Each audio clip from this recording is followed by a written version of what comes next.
listening to the Alexander the Great podcast. I'm your host, Dr. Faye Edwards, and this is episode 1.3, Who Killed King Philip II? The Case Against Alexander.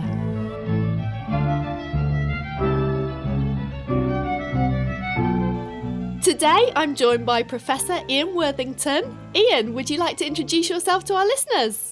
Thank you very much, Faye. Yes, I'm Ian Worthington. I'm currently the Professor of Ancient History at Macquarie University in Sydney. But in a couple of weeks from today, I'll be retiring and then I'll be Honorary Professor of Ancient History at the same place. Lovely. Thank you so much, Ian. So, in episode 1, we heard about King Philip II of Macedon's assassination. So I was hoping that you could tell us what our sources agree on about the assassination itself. It's certainly a lot easier to talk about what happened and how rather than why. And the sources really agree on the what and the how. The why is where we move into the controversy. What we do know, and all of our ancient sources agree on this, is that the day after Philip's daughter Cleopatra married Alexander of Epirus, Philip held celebratory games in the theatre at Aigai. Those games were attended by thousands of people, not just Macedonians, but also ambassadors from all of the Greek states.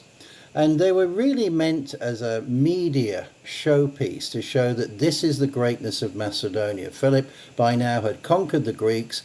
He was thinking of invading Asia. And so this was a big media event to show how powerful he was, how powerful Macedonia was. So everybody was there. We know that there was a procession of people carrying in statues of the 12 Olympian gods and then one of Philip. And then, probably to the blast of trumpets, Philip and the two Alexanders entered the orchestra, the theatre area at Aigai in front of the crowd. The two Alexanders, of course, one was his son Alexander, who was heir to the throne, and the other was his new son-in-law, Alexander the King of Epirus, who'd married his daughter the day before. It looks like the three of them strode into the middle of the orchestra. Philip at that stage would still have been surrounded by his royal bodyguard. This was a hand-picked corps of 7 men. And it seems at that stage, at least according to Diodorus, he then dismissed them. He said something along the lines of, "I'll be protected by the goodwill of the people." Well, that wasn't quite how it happened, because shortly after that, one of his bodyguard, Pausanias, leapt out and stabbed him, killing the king probably within moments. Pausanias then tried to escape. He took off, but it seems that he fell over a vine or something, or a tree root, and some of the other bodyguard that were pursuing him speared him to death on the spot. So back in the theatre at Aigai, there was pandemonium, of course, because no one knew who was going to be next. We're told by Plutarch that Alexander's friends armed themselves and surrounded him because they thought Alexander as heir might be next in line. There could be some wider conspiracy against both the king and his heir, but that didn't happen. Antipater, one of Philip's trusted generals, was able to calm the crowd and proclaim Alexander as king, and so in that way the proceedings came to an end. So as I said, the how and what happened are really straightforward and all the sources agree on them. It's when we move to the why that we hit the problem. Let's get to Pausanias. So, I know that our sources tell us that Pausanias has a reason to murder Philip. That's a very personal reason. So could you get into that for us, please? Yeah, well, he and Philip had a homoerotic relationship, and it seems that Philip had moved on and dumped him, and Pausanias harboured a grudge. We should point out, of course, that in those days there were no such terms as homosexuality or bisexuality. Nobody, for example, would have batted an eyelid if Alexander had spent one night with Roxanne after he married her and then another night, say, with Hephaestion. This is what everybody did. If you'd like to hear more about this topic, listen to episode 1.2, Sex and Pederasty in the Ancient Greek World with Dr. Andrew Lear. So Pausanias certainly had a personal axe to grind, and that was because he'd been dumped by Philip. Then to make matters worse, he'd complained about his treatment to this powerful baron called Attalus, and Attalus just didn't want to know about him and just threw him out of his house and allowed his servants to gang rape him. Now, this was anathema in society because male homoerotic relations are sometimes difficult to work out, but male prostitutes were generally frowned upon by society. And the fact that Pausanias was raped in this manner made him, in effect, effeminate, and so not a strong masculine Macedonian warrior. It had been done by slaves. It had not been done by free men. And so Pausanias was even more aggrieved, and he went to Philip to complain about this, and Philip just brushed him off. He didn't have time for him. So Pausanias, therefore, feels doubly hard done by. His treatment at the hands of Philip, and his treatment at the hands of Attalus, and then on top of that, further treatment at the hands of Philip, who was just dismissive of him. He didn't punish Attalus. He didn't even demand that he apologize to Pausanias for what had happened to him. So Pausanias then seems to be harboring all these personal grudges. Is that enough for him to murder Philip? This is where some scholars say, yes, the assassination was for personal reasons. Pausanias just in a sort of fit of emotion rushed out and stabbed him to death. Other people say, no, it's not enough to murder a person, particularly as some time seems to have gone by.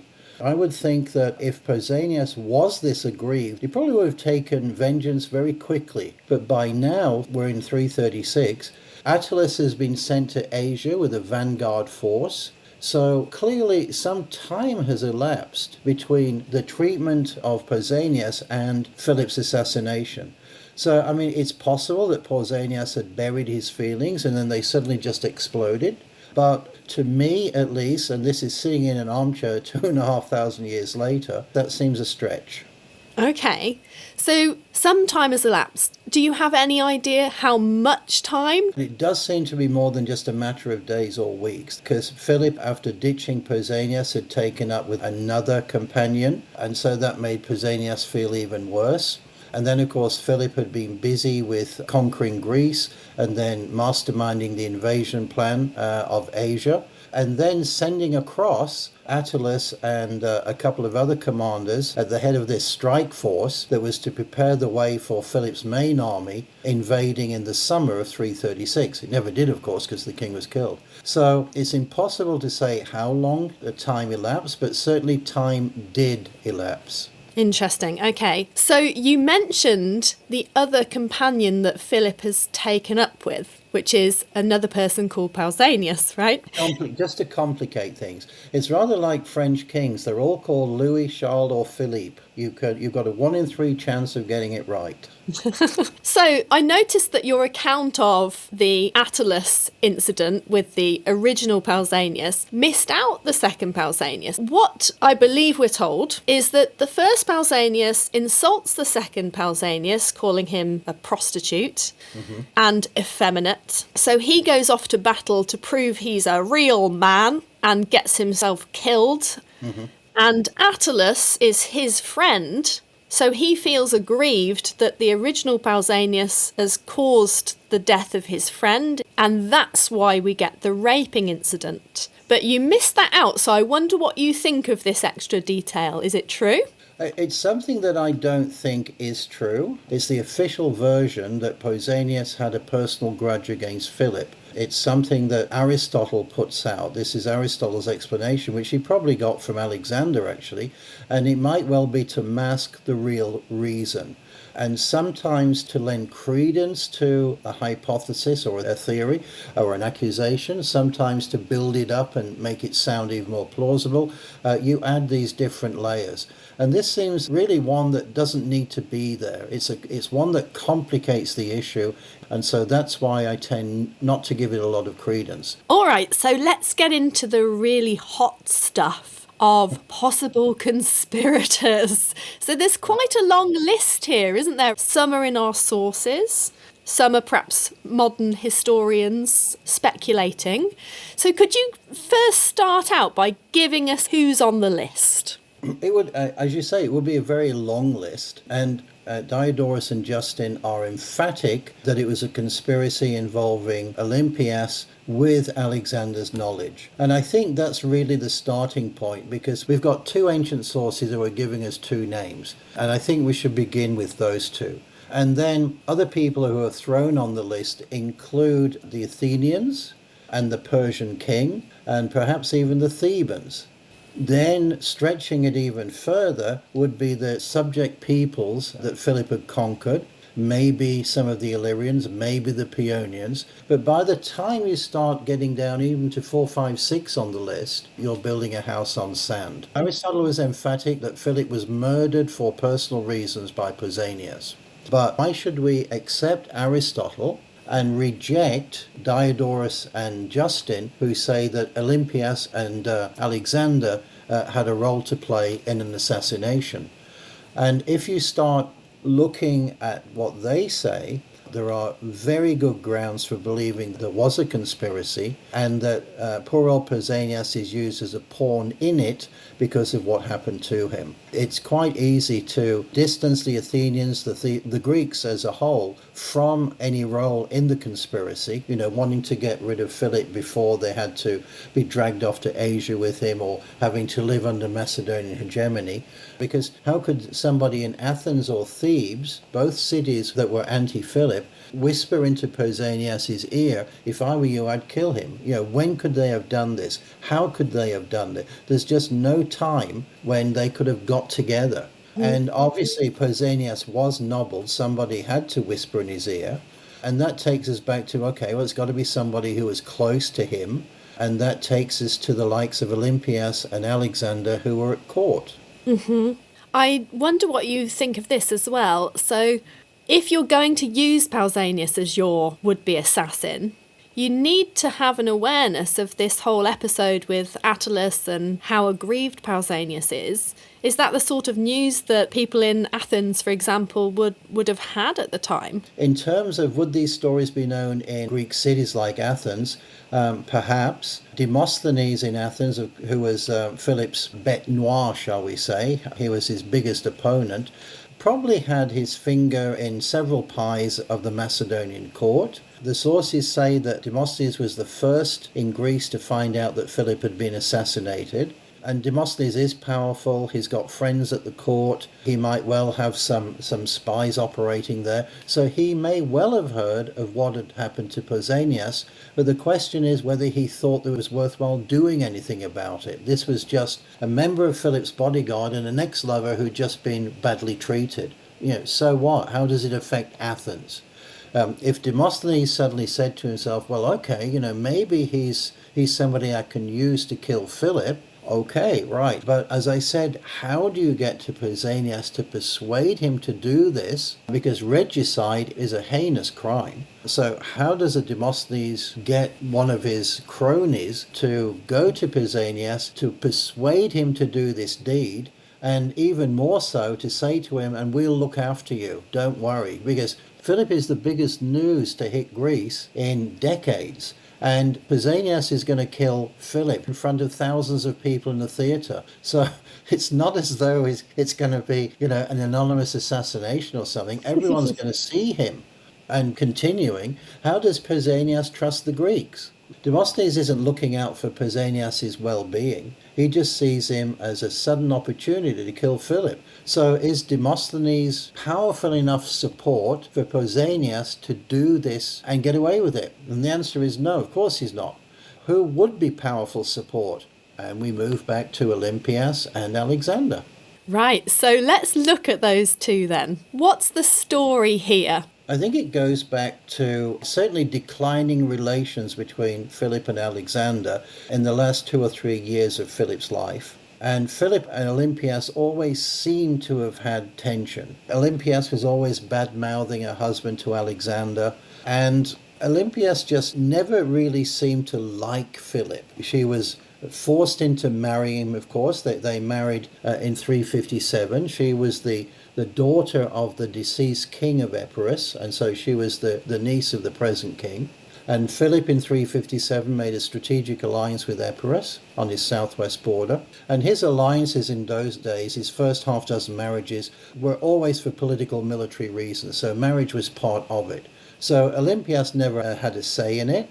And so she's transported to Pella. She has to live there. She gives birth to Alexander the following year. She doesn't like Philip. She sees all his dalliances with women and men, etc., etc. And so there's a resentment on her part anyway. And then Philip's seventh marriage to Cleopatra, the one in 337, the year before he was assassinated, that's a very odd one. All of our sources agree that it was out of love. There was nothing political or military about it in terms of alliances with other states. So Philip genuinely seems to have fallen head over heels for this younger Macedonian woman. And he married her. Olympias may well have harboured some resentment at the fact that suddenly she's seeing her husband marry someone out of love when he just married her for political reasons. But it does appear that they may have been worried about children born to Philip and Cleopatra, because Cleopatra was Macedonian and Olympias was not. And when Philip and Cleopatra married, Attalus, to bring him up again, who was either the uncle or perhaps somebody who just looked after Cleopatra, prayed that Macedonia might finally have a legitimate heir.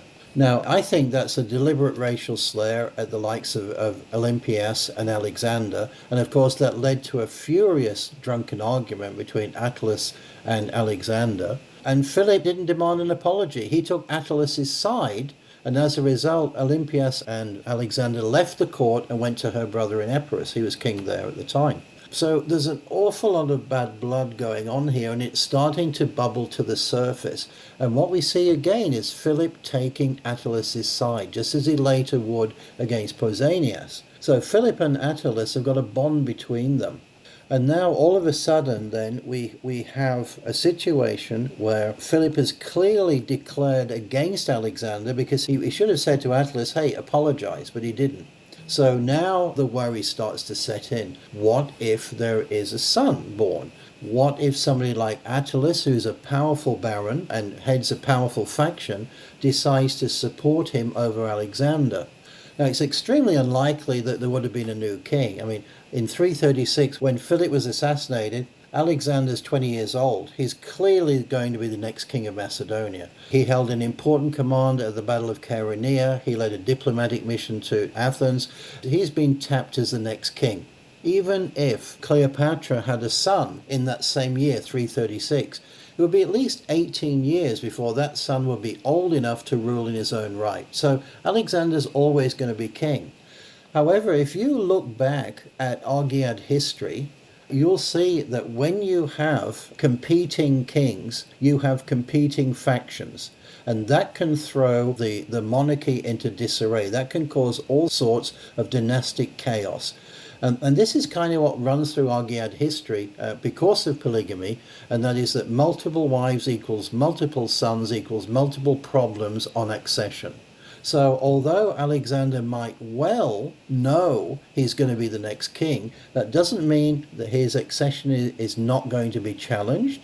And the likes of Attalus supporting Cleopatra's baby boy would loom very large in the minds of Olympias and Alexander.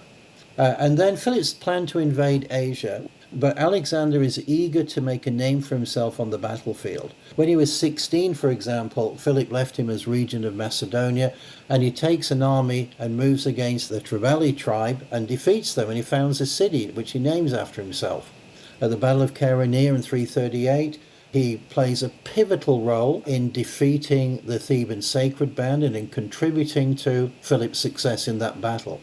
He plays diplomatic roles too. This is somebody who has been a fighter all his life, who is always in the thick of fighting. One of our later authors, Curtius, for example, says that he didn't know a life of leisure. He only knew one of fighting. And oh great, Dad's going to invade Asia. That gives me the chance now to excel on the battlefield, to prove my prowess in battle. And then Philip says, no, you have to stay behind. I can't take you with me, because if something happens to both of us, what's going to happen to Macedonia? There won't be any king left behind or heir. So you need to stay behind and look after the place. Well, this of course, is an important job. But it's a desk job in effect, and this is not what Alexander wants to hear. And so you have to wonder, and here of course we're in the realm of speculation because we don't know what was in Alexander's mind, but think about it when we look at the sort of person he was and the life he's led already. This is someone who now feels betrayed, that he is eager to go to Asia. He wants to make a name for himself on the battlefield and is being denied it by his father. If you can believe that anecdote in Plutarch, he used to say to his friends, while Philip is alive, there is nothing great left for me to do. And so you can start to cobble together these scenarios and come up with an extremely plausible theory that Olympias and Alexander were implicated in Philip's assassination because of anxiety over the birth of a baby boy who would be Macedonian, not half Macedonian, then half foreign blood. And Argead history, all the way back, 200 years of it, had always shown problems with multiple heirs. And then the second one is Alexander's own quest for personal glory. Put those together, given what's happened to Pausanias, and you've got a scenario for using the guy against Philip. Very interesting. And when you're talking about Argead history here, it's very frequent, isn't it, that the new king is the one who killed or had killed the old king? Yeah, that's absolutely right. Or in some cases, it's one of the new king's associates or something like that. But yeah, it certainly does happen. And it can continue throughout a reign too. Amyntas III, for example, who was 2 or 3 kings before Philip II, married twice and had 6 sons. Now, the one set of sons were tapped on the shoulder to succeed him. The other set of sons, they seem to have taken this in good stead. We don't hear anything about them. Except we do, because in 349, Philip invades the Chalcidice, where the chief city is Olympias, and he demands that these 3 sons be handed over to him. Why does he do that? Is it because he sees them as possible contenders to the throne? The Olympians, of course, are an extremely powerful entity. The Chalcidians as a whole have got an army. If they were to ally with, say, the Athenians, the Thebans, the Illyrians, the Paeonians, the Thracians, Philip might well be faced with a serious issue. And if they happen to be supporting one of his stepbrothers for the throne, then he's really got a problem on his hands. So Alexander would have known this. What might have been going through his mind was, oh, well, if Dad could have faced this problem, I might as well. So let's get rid of the problem, which is to get rid of Philip. And then, of course, after the assassination of Philip, Olympias then has Cleopatra put to death. So you can see how it really does all come together. So how does Olympias have Cleopatra put to death? Well, this is conflicting. It seems that Cleopatra had actually given birth to a baby girl, but it's particularly nasty. One source talks about how she had Cleopatra and the baby burned alive over a brazier. I'm sceptical of this detail. We'll be talking about whether we can trust how Olympias is presented by our ancient sources in episode 2.2. Yeah, but also, what could she have done? She could have just given orders to have both of them beheaded or both of them stabbed. It takes me back to what I was saying earlier about Olympias feeling affronted that Philip married for love. It really does show that she didn't like Cleopatra because of the manner of the marriage, because of the reason for the marriage. And that's why she inflicted such a horrific fate on her. Mm-hmm. And it's interesting, actually, because I was reading some Greek myths last night, and the number of times that Zeus rapes a woman, and then the woman who had no say in this is punished for attracting Zeus's affections is innumerable. And I thought that reflects something about Greek society, right? We don't get told, is Cleopatra in love with Philip? We just get told, Philip's in love with Cleopatra, so that's why he marries her. But nonetheless, it seems as though she takes some of the blame from Olympias for Philip's affections towards her. I think that's right, yeah. I mean, these were always arranged marriages. You never hear of the woman falling for the man. I mean, in Athens, for example, the bride was usually 12 or 13, hence she would be a virgin, and her husband-to-be, whom she probably only saw on the wedding day, would be in his late 20s or 30s. But the poor girl had actually no say in the matter whatsoever. But if she had an affair, then she was the one who was punished. Yeah. But that's certainly the case with Cleopatra. It seems that Philip took one look at her and said, okay, she's for me. Whether she reciprocated, we simply do not know. Yeah, interesting.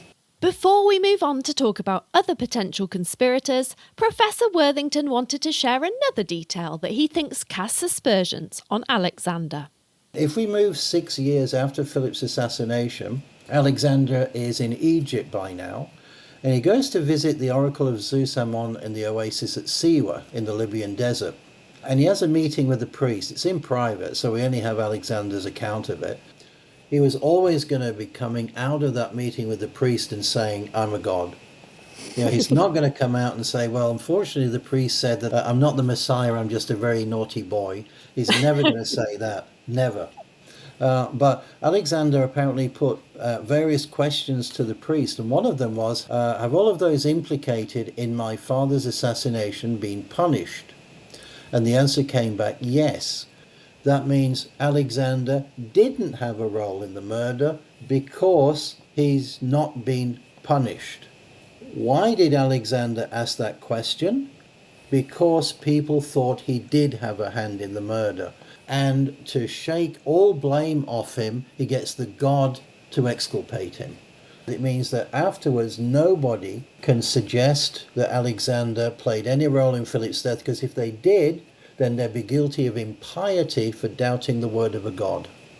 Okay, so let me just prod you for a little bit more information about some of the other possible conspirators. You've talked about Demosthenes, so I know that one of the theories is he's in touch with the Persians and he's been given Persian gold in order to have Philip assassinated. So what do you make of this story? Oh, I think that's total fabrication. It's a common topos in oratory. It will occur again in the second year of Alexander's reign, when the Thebans decide to revolt from the Macedonian hegemony. And our sources talk about how Demosthenes received 300 talents in gold from the Persian king to help Thebes and foment a Greek revolt, and Demosthenes pocketed the lot. 300 talents is a weight measurement of gold, which roughly equates to 8,000 kilograms. Imagine having to transport 8,000 bags of flour to ancient Athens in secret, and you'll understand why Professor Worthington finds this an unlikely story. And these are just fabrications, because our foundations for them are the orators. Oratory is not history. And in Demosthenes' case, usually the origin of the story is Aeschines, who was his bitter opponent, and the two of them clashed in court in two major trials, one in 343 called the False Embassy, and another in 330 called On the Crown. And the two of them hated each other, but these are the origins of the stories. And there are attempts, of course, to discredit Demosthenes, or Aeschines for that matter. Demosthenes gives back as good as he gets, in the eyes of the jurors. Then our historical sources, who use the orators as their own source material, pick them up, and all of a sudden we start to be seeing them as fact. If you think about it, 300 talents of gold, you would need an army of wagons and mules to transport that amount of gold. This is not something that you could just hide under the bed. So Demosthenes would be leading this procession of gold-laden wagons through Athens, where he got that gold from. So it's just nonsense. And you come up with these extraordinary figures too to try and highlight how wicked or scurrilous or open to bribery that person is. Interesting. So, was Demosthenes in contact with the Persian king? We just don't know. But it's extremely unlikely. And the Persian king as well.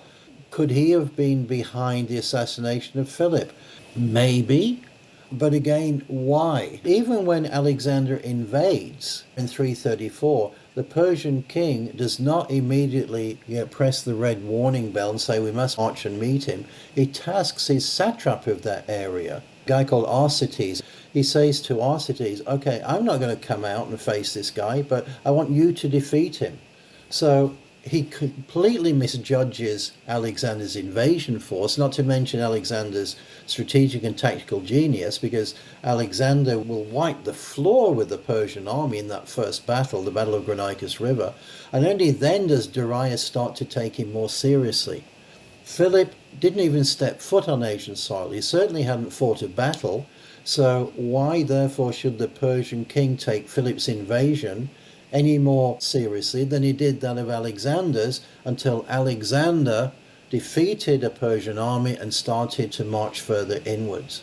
So, it just doesn't gel to me, that's all. Interesting, okay. And the last conspirator that I want to ask you about specifically is Attalus. So what do you make of this? Why? Why does Attalus want to kill off Philip? Attalus is doing very well for himself, thank you very much. He's already powerful. It's not as if he needs the money. Philip, in effect, has now become his father-in-law by marrying Cleopatra. And Philip has promoted Attalus. He's sent him to Asia. The sky's the limit for Attalus. Why would he therefore turn around and bite the hand that feeds him? It just doesn't make sense. Moreover, Attalus, even if he had been behind Philip's assassination, was certainly going to be faced with the wrath of Alexander and those loyal to him. So if Attalus killed Philip, he's shooting himself in the foot. There's absolutely no need to do that. So is there such a thing as scholarly consensus about who had King Philip killed?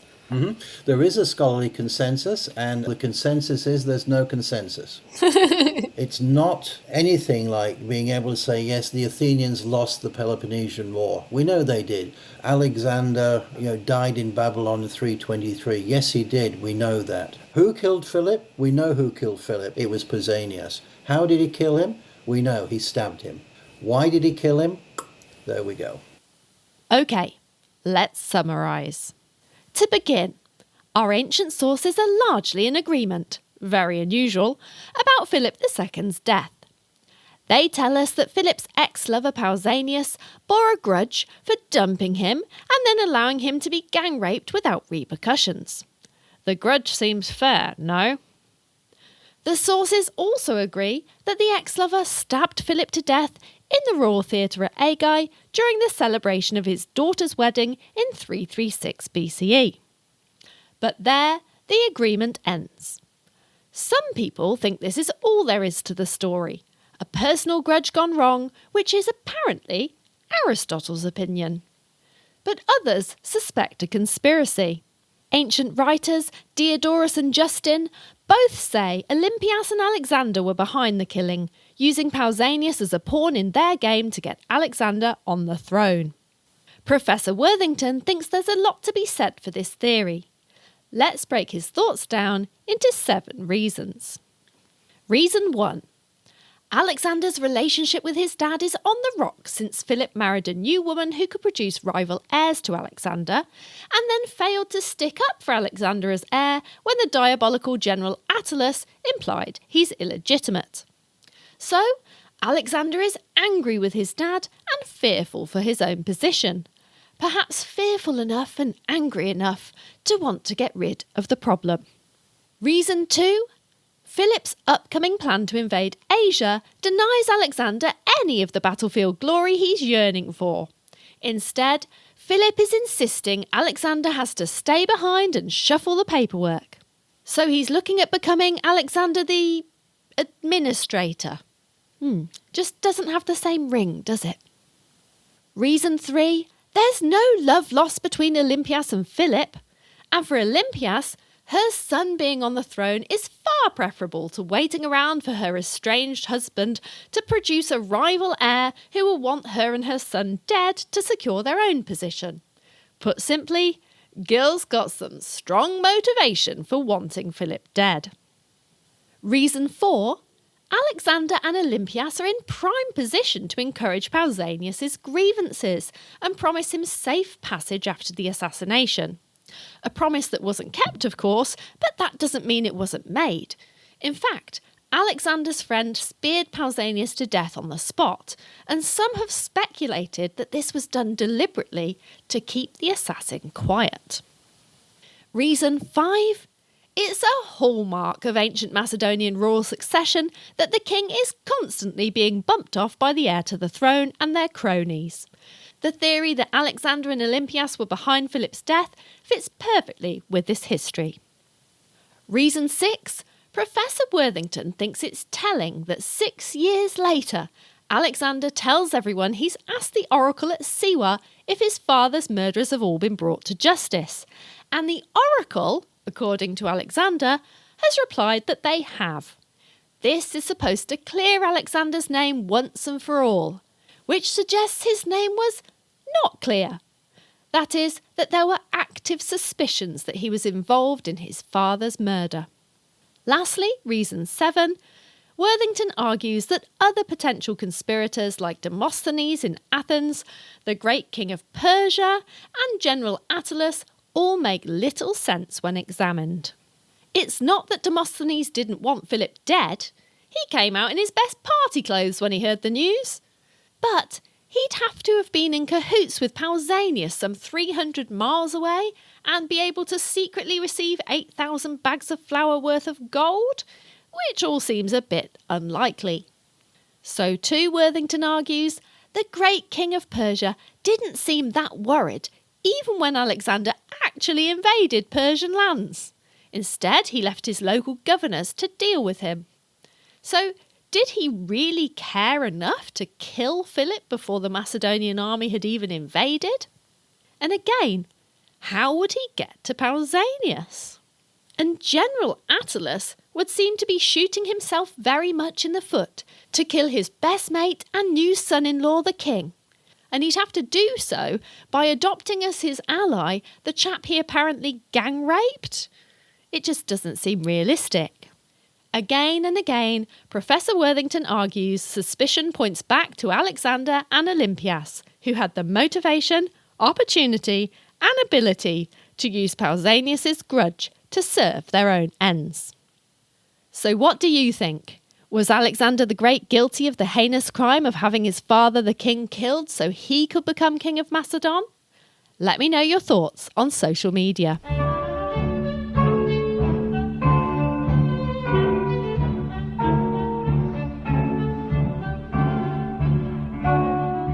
A huge thank you to Professor Ian Worthington of Macquarie University in Sydney for sharing his incredible insights with us.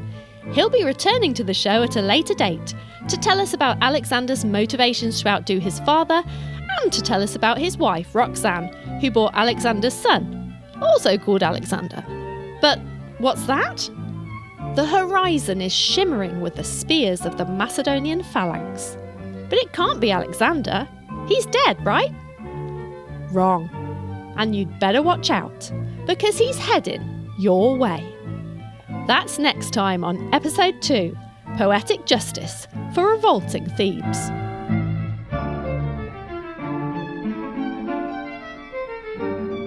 If you want to get in touch with me, you can find me on Instagram, TikTok and YouTube as Alexander the Great Podcast, or visit the website alexanderthegreatpodcast.com. Until next time.